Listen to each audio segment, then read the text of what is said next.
Assalamualaikum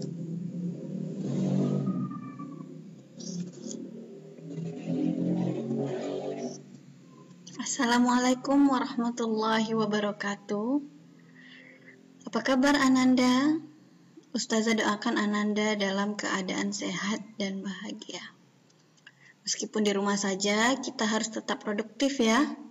Jaga kesehatan, makan tepat waktu, dan tidur sesuai porsinya, sehingga jiwa dan raga kita selalu sehat senantiasa. Amin. Baiklah, pada kesempatan kali ini, Ustazah ingin mengajak Ananda untuk berbicara soal karir. Apa sih karir itu? Terus, apakah karir sama dengan pekerjaan? Apakah sama dengan profesi? Atau berbeda? Atau bagaimana? Nah, ayo kita coba kupas tuntas semuanya.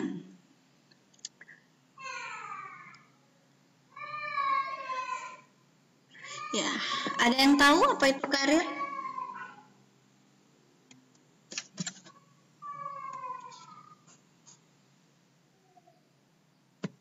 Ada yang tahu apa itu karir? Atau pernah mendengar? Atau memang sudah tahu apa itu karir? Ya, jawab dalam hati aja dulu ya. Nah, kemudian antara karir, profesi, dan pekerjaan, apakah mereka itu istilah-istilah yang sama atau ada perbedaannya? Kalau ada perbedaannya, terus apa persamaannya? Jadi kita mulai dari pekerjaan ya. Kapan sesuatu itu disebut pekerjaan, kapan sesuatu disebut profesi, dan kapan sesuatu itu disebut karir. Pertama, pekerjaan. Sering mendengar istilah pekerjaan? Ya, setiap hari. Apa pekerjaan ibunya apa? Ibunya guru. Kerja ibunya apa? Berdagang di pasar. Nah, apakah jawaban itu salah? Tidak, itu benar. Jadi pekerjaan itu adalah segala tindakan yang ini kecuali tidur ya, entah itu nonton atau apapun itu, segala jenis kegiatan aktivitas yang kuncinya di sini adalah dibayar. Untuk melaksanakannya, maka itu disebut pekerjaan. Kenapa begitu Ustazah? Ya, ini terjadi seiring perkembangan zaman. Pada zaman dahulu, yang disebut pekerjaan itu terbatas lingkupnya. Contohnya, buruh, petani, itu disebut pekerjaan. Guru, pekerjaan. Tapi seiring berkembangnya zaman, berkembangnya teknologi, maka pekerjaan itu pun menjadi bergeser artinya, bertambah maknanya. Contohnya, ada orang yang hobinya itu makan, suka makan. Jadi dia bikinlah vlog, makan keliling Indonesia, kayak Next Charles gitu, tahu? Nah, ketika dia pergi makan keliling Indonesia dan dia mendapat bayaran dari itu, maka kegiatannya itu disebut pekerjaan baginya. Maka kerjanya adalah food vlogger ya namanya. Ya, seperti itu. Terus di sini ada lagi contohnya itu kritikus. Kritikus itu kan cuma kritik-kritik aja, kritik pemerintah ini itu. Ya, ketika dia dibayar untuk itu, maka itulah pekerjaannya. Jadi fokusnya untuk pengertian pekerjaan itu adalah ya dibayar apapun kegiatannya. Nah, kedua itu adalah profesi. Apalagi ini profesi. Jadi kalau pekerjaan tadi itu ruang lingkupnya luas ya, dan kata kuncinya hanya dibayar. Nah, berbeda dengan profesi. Kalau profesi tidak cukup dengan hanya dibayar. Kalau profesi ini dia harus mengikuti alur-alur tertentu terlebih dahulu baru bisa disebut dia memiliki profesi tertentu. Nah, ada nilai-nilai standar tertentu yang mengikat. Contohnya itu seperti misalnya seorang dokter. Dokter adalah sebuah profesi. Kapan seseorang dibilang berprofesi sebagai seorang dokter? Pertama, ketika dia telah menyelesaikan pendidikan dokternya, mulai dari S1 kesehatannya, sarjana kesehatannya, kemudian dia ambil profesi dokter, kemudian dia bekerja sebagai dokter. Nah, itulah dokter, dia disebut dokter. Kapan seseorang disebut sebagai psikolog? Ya, setelah dia menyelesaikan pendidikan dia, S1 psikologi, kemudian dia mengambil jurusan S2-nya psikologi juga dan mengambil pendidikan profesi selama 1 atau 2 tahun itu sebagai psikolog. Nah, itulah dia disebut psikolog. Kapan lagi seseorang disebut sebagai apa lagi biasanya yang disebut profesi? Apa ya? Apoteker. Kapan seseorang berprofesi sebagai apoteker? Ya, pertama dia harus menyelesaikan dulu pendidikan sarjana farmasi. Kedua, dia harus menempuh pendidikan S2 juga farmasi. Dan ketika dia harus mengambil pendidikan profesi sebagai apoteker. Nah, itulah baru dia disebut apoteker. Tapi jika dia hanya selesai di S1 farmasinya, itu belum berarti dia itu sebagai apoteker. Dia baru sarjana farmasi. Nah, itu ya. Jadi ada nilai-nilai atau standar tertentu yang mengikat. Nah, itu baru disebut profesi. Kayak ustazah ini, walaupun ustazah S1-nya psikologi, ustazah belum bisa disebut berprofesi sebagai psikolog. Karena ustazah baru menyelesaikan pendidikan sarjana psikologi. Paham sampai di situ ya? Kemudian ada lagi yang disebut dengan karir. Apalagi ini ustazah. Nah, karir ini dia lebih komplit lagi. Disebut sebagai agregat dari semua pekerjaan Anda. Agregat, apa itu maksud agregat? Jadi ada tahapnya.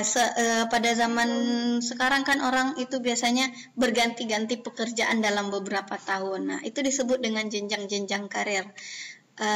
Jadi karir itu adalah tahapan setiap perubahan-perubahan pekerjaan yang dialami seseorang. Misalnya mulai dari dia sebagai jenjang karirnya bagaimana misalnya kan.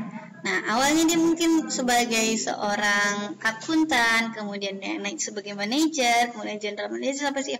Nah, itu disebut dengan jenjang karir. Mulai dari misalnya dia jenjang karirnya dia sebagai guru biasa, kemudian dia naik jadi wakil kepala sekolah, dia jadi kepala sekolah, jadi kepala dinas, itu segala macam. Nah, itu disebut adalah jenjang karir.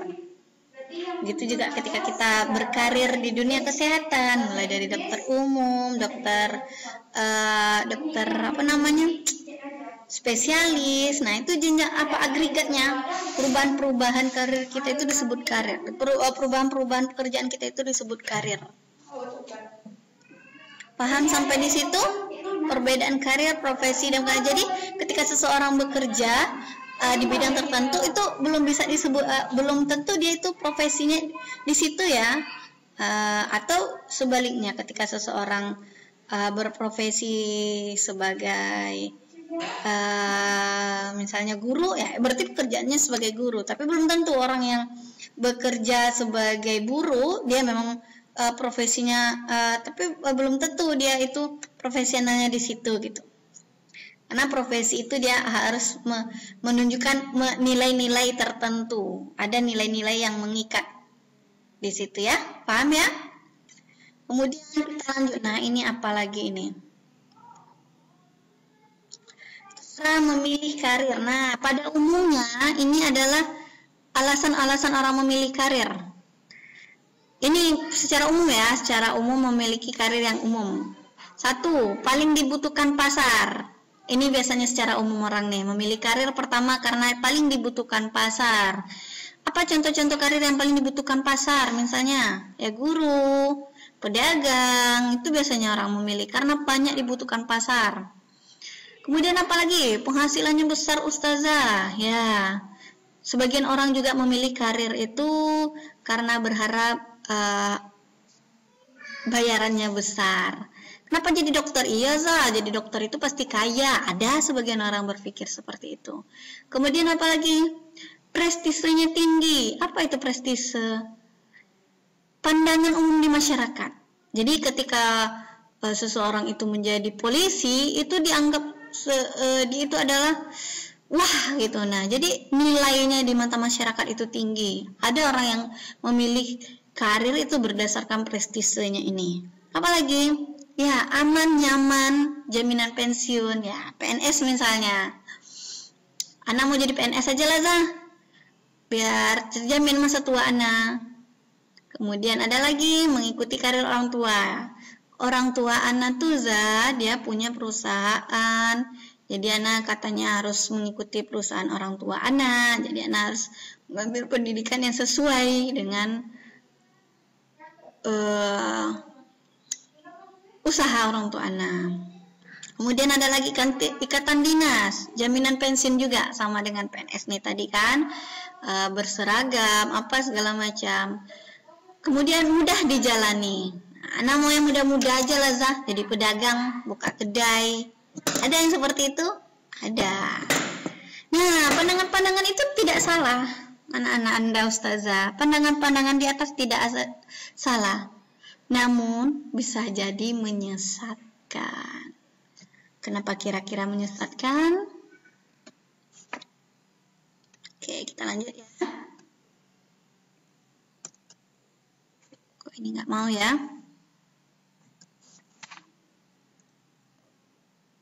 Menyesatkan. Nah, kenapa menyesatkan ya?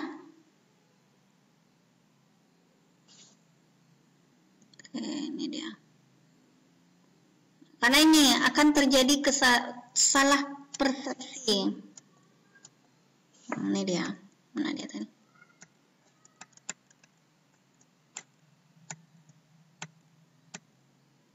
Waduh. Mama ya. Nah, inilah akibat salah persepsi tentang karir akan mengakibatkan salah jurusan. Ini dia akibatnya. Sukses dan terhormat hanya milik profesi tertentu. Ya, ada sebagian orang mengatakan orang baru dikatakan sukses ketika dia jadi dokter. Orang baru dikatakan sukses ketika dia mampu menjadi PNS. Itu adalah kesalahan persepsi ya. Terus pintu sukses hanya milik alumni PTN tertentu saja. Itu juga ada banyak orang yang berpikir seperti itu. Sukses hanya milik mereka yang berpendidikan tinggi. Ya, nggak salah sih sebenarnya, ini bisa memotivasi kita untuk mengejar pendidikan yang tinggi. Apalagi bekerja itu harus di perusahaan, BUMN, dan di pemerintahan. Ada juga yang berpikir seperti itu. Apalagi sukses itu hanya bisa jika punya pekerjaan dan penghasilan tetap. Jadi orang-orang yang nggak berpenghasilan tetap belum bisa dikatakan sebagai orang sukses. Padahal faktanya, sukses dan terhormat itu hasil dari hidup bermanfaat ya. Apa gunanya jadi polisi kalau kita nggak bermanfaat bagi masyarakat, kalau kita tidak bisa menjadikan diri kita itu panutan?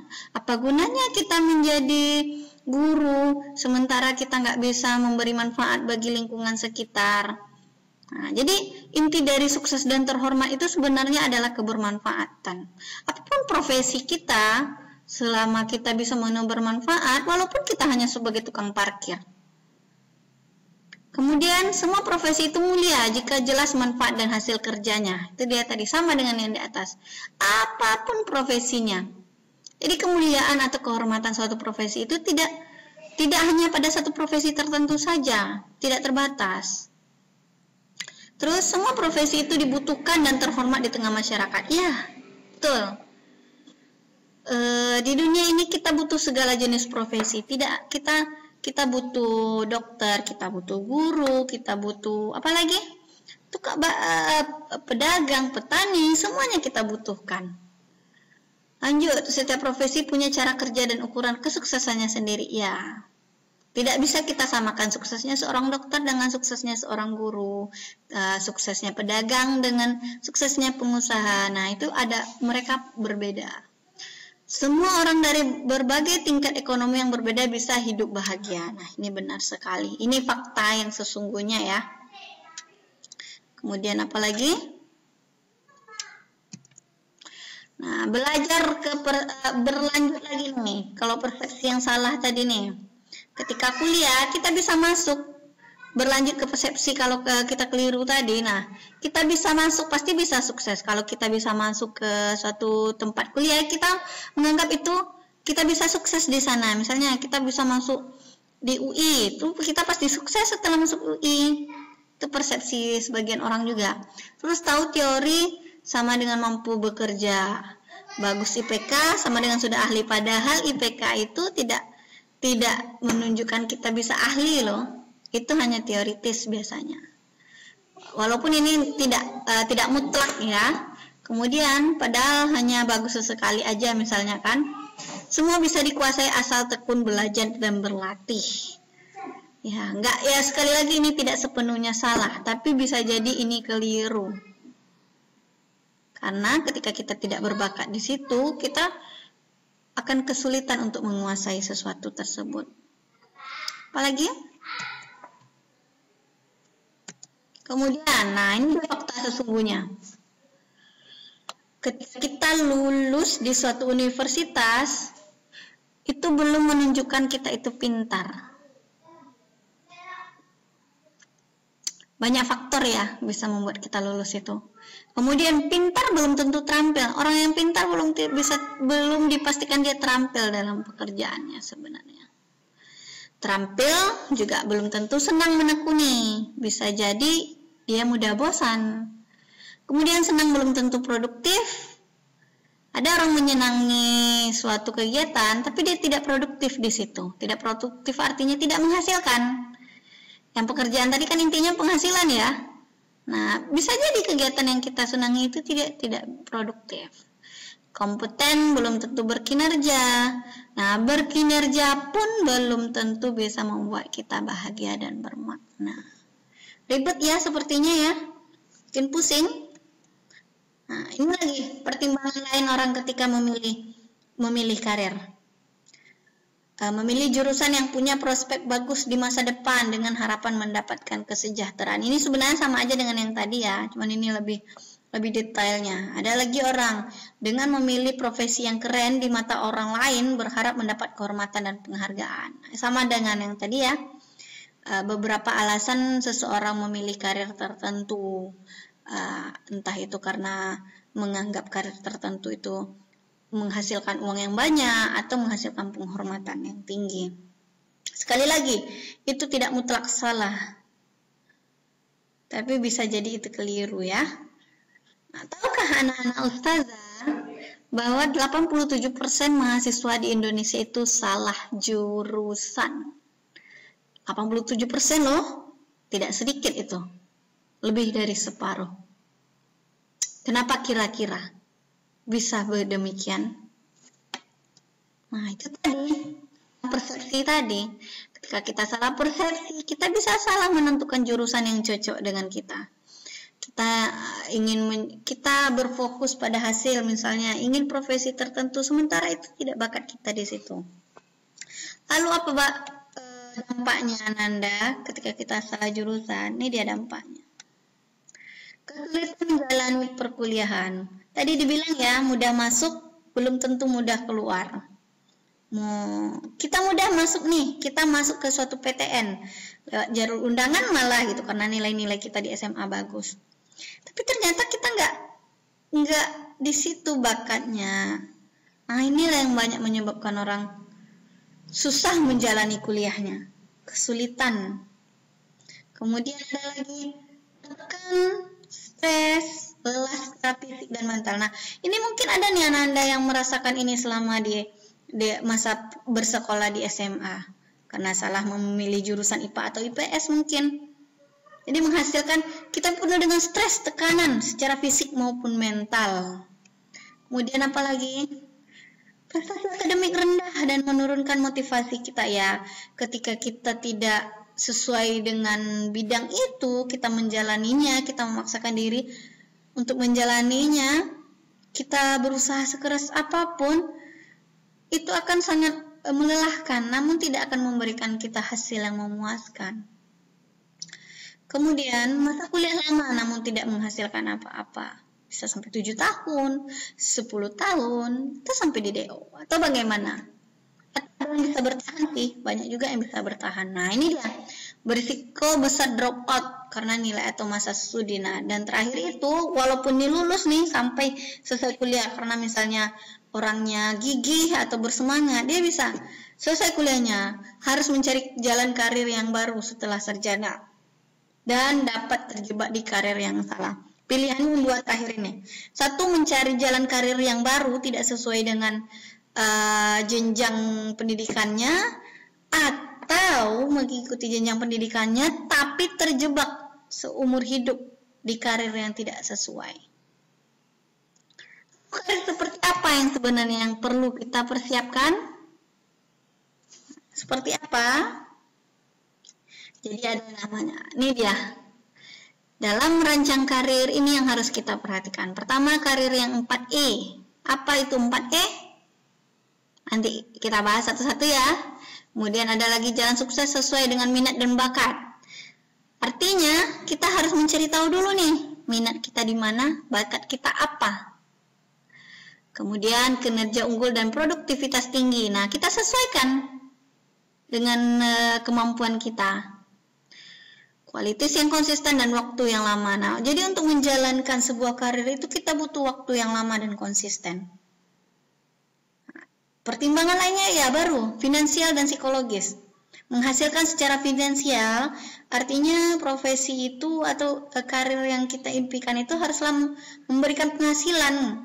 Ada penghasilan di situ dan tentu memberikan dampak bahagia bagi kita. Secara psikologis itu sehat. Dunia profesi itu memberikan dampak psikologis yang baik bagi kita. Kemudian hidup dan pekerjaan yang bahagia dan seimbang, hidup sejahtera dan terhormat karena banyak memberi manfaatnya. Kuncinya ini nih, yang hidup sejahtera dan terhormat ini. Apapun pilihan karir kita, mimpi kita harus menjadi bermanfaat. Bagaimana strateginya? Nah, pertama nih, kenali dulu diri kita, kenali diri Ananda. Apa minat, apa bakat dan kepribadian kita. Minat saja belum cukup, karena minat itu baru keinginan kita. Ingin kan? Ingat itu. Biasanya minat ini dipengaruhi banyak hal. Salah satu lingkungan. Kita hidup di tengah-tengah keluarga kita yang banyak berprofesi sebagai dokter, maka kita berminat jadi dokter. Atau idola, kita suka nonton drama Korea, dokter-dokternya ganteng-ganteng, atau dokter-dokternya keren-keren, jadi kita berminat ingin jadi dokter. Nah, itu minat ya. Minat itu berasal dari luar diri kita biasanya, kesukaan kita. Kemudian apa bedanya dengan bakat, Ustazah? Bakat itu ada dalam diri kita, selalu ada dan tak bisa hilang. Tapi dia bisa terbenam ketika kita tidak tidak mengasah. Nah, itu dia bakat. Setiap kita pasti punya bakat. Di dalam diri kita ini kita pasti punya bakat. Bedanya mungkin kita sadar dan tidak sadar dengan bakat kita itu. Nah, itu yang harus sekarang kita lakukan. Saat kita merancang karir, kita harus mencari tahu dulu bakat kita di mana. Bakat Ana di mana? Ana mampunya apa? Kemudian kepribadian. Nah, kepribadian ini juga penting. Karena profesi itu harus sesuai dengan kepribadian kita. Atau ada beberapa kepribadian tidak cocok dengan profesi-profesi tertentu. Misalnya orang yang kepribadiannya itu tertutup, ekstrovert, itu nggak cocok jadi gini lah, seseorang yang temperamen misalnya pemarahan, itu nggak cocok jadi guru misalnya. Atau orang yang dia kurang empatinya, kurang caretakernya, nah itu kurang cocok untuk jadi guru, seperti itu. Kemudian apa lagi? Introspeksi prestasi dan kemampuan akademik dan non akademik. Nah, ini penting, sangat penting. Kenapa? Karena untuk jalur-jalur masuk universitas sekarang itu banyak ditentukan oleh akademik kita. Jadi kita lihat dulu nih nilai kita. Kita tingginya di mana nilainya? Misalnya nilai-nilai kita tinggi di pelajaran-pelajaran biologi. Nah, kita bisa melirik profesi-profesi yang memang berkaitan dengan itu. Atau nilai-nilai kita tingginya di pelajaran ekonomi, di pelajaran manajemen, pelajaran-pelajaran sosial. Berarti kita cocok dengan karir, dengan pendidikan, dengan pelajaran-pelajaran tersebut. Jadi diintrospeksi dengan nilai segini, anak cocoknya di mana ya? Bisa masuk di universitas mana dan fakultas mana ya kira-kira? Nah, sekarang ayo mulai dibolak-balik rapornya, dilihat prestasi dan kemampuan akademik. Kemudian apa lagi? Buka wawasan mengenai dunia karir. Nah, ini dia. Ini intinya. Mulai lagi sekarang. Dilihat. Banyak-banyak searching. Kalau ingin menjadi seorang pilot, pendidikan apa-apa saja yang harus ditempuh. Bakat-bakat apa saja yang harus dimiliki. Potensi-potensi apa aja yang harus diasah. Kalau ingin menjadi seorang psikolog, pendidikan apa saja yang harus ditempuh? Bakat-bakat apa saja yang perlu diasah? Ingin jadi pengusaha ustazah, ya cari tahu kepribadian seperti apa sih yang perlu dimiliki seorang pengusaha. Usaha-usaha apa aja, pendidikan apa yang bisa menunjang, cari tahu. Apalagi yang mau jadi polisi, yang mau jadi apalagi, biasanya cita-cita ya jadi tentara. Nah, cari tahu, dibuka wawasannya mengenai dunia karir. Untuk sampai di karir itu apa-apa aja tahapan yang harus dilalui. Nah, itu sudah harus dimulai. Kemudian matching point. Nah, sesuaikan nih antara yang 3 di atas ini. Sesuaikan antara minat, bakat, kemampuan akademik serta peluang yang ada.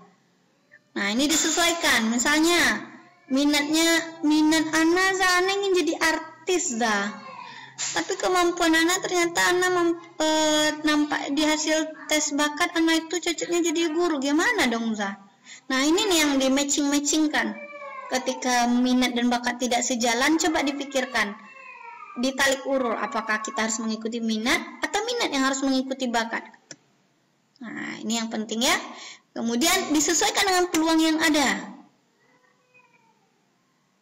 Oke, paham ya? Nah, terakhir nih, di matching point kan udah disesuaikan minat, bakat sama peluang. Ternyata dengan minat kita besar di kita punya minat sosial, kita berminat jadi pengacara, kemudian pas di tes bakat kita melihat bakat-bakat kita menunjang untuk itu, kita punya kemampuan komunikasi yang bagus, kita punya kemampuan mediator yang bagus. Artinya kan antara minat dan bakat kita sudah sejalan. Nah, kepribadian kita pun mendukung. Terus kita lihat nih rapor kita. Nilai-nilai kita menunjang untuk itu. Nilai-nilai di bidang sosial kita bagus. Kan artinya itu sudah sesuai kan? Matching point udah matching. Terakhir tinggal sesuaikan dengan doa orang tua. Jadi saya pernah baca buku nih, Magnet Rezeki, karya Ippo Santoso. Yang suka baca wajib baca buku ini ya. Di situ dibilang ada namanya dalam menggapai cita-cita itu doa sepasang bidadari. Itu dia doa dari orang tua. Jadi doa kita dengan doa orang tua kita harus sejalan. Jangan sampai kita berdoa ingin jadi polisi, ternyata orang tua kita mendoakan kita untuk menjadi dokter. Nah, itu kan doanya nggak sejalan kan?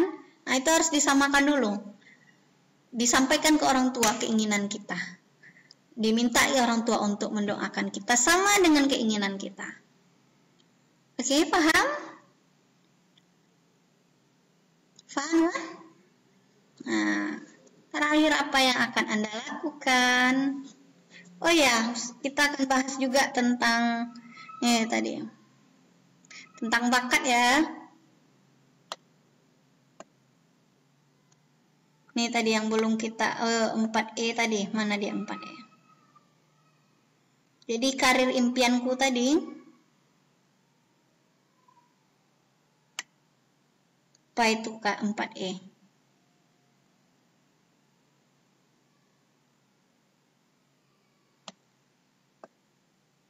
Masih ingat yang saya sampaikan tadi 4E? Karir impianku itu ya, jadi kita itu harus berkarir itu dengan enjoy. Enjoy itu kita bisa santai di sana. Kemudian easy itu mudah. Excellent itu kita bisa mendapatkan hasil yang maksimal. di sana. Dan earn itu dia memberi manfaat, mudah, nyaman.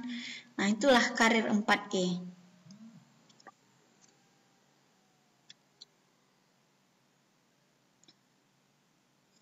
Ini dia.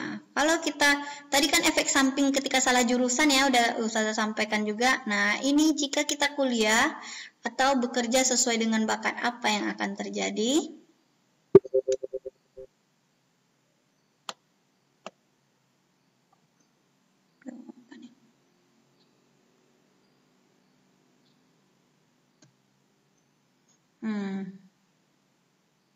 Ini dia. Nih, 5. Duh, salah.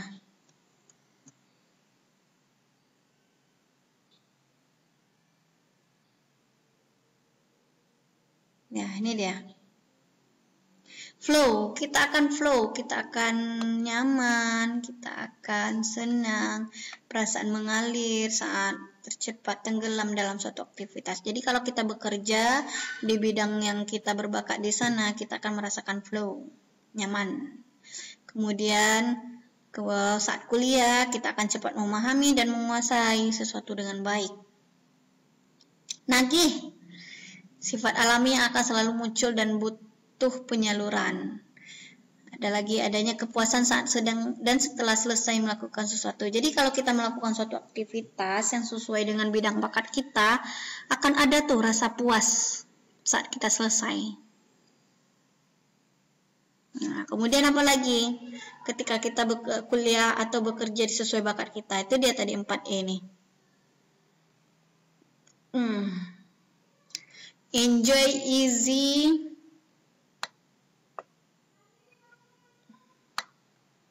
excellent, dan earn.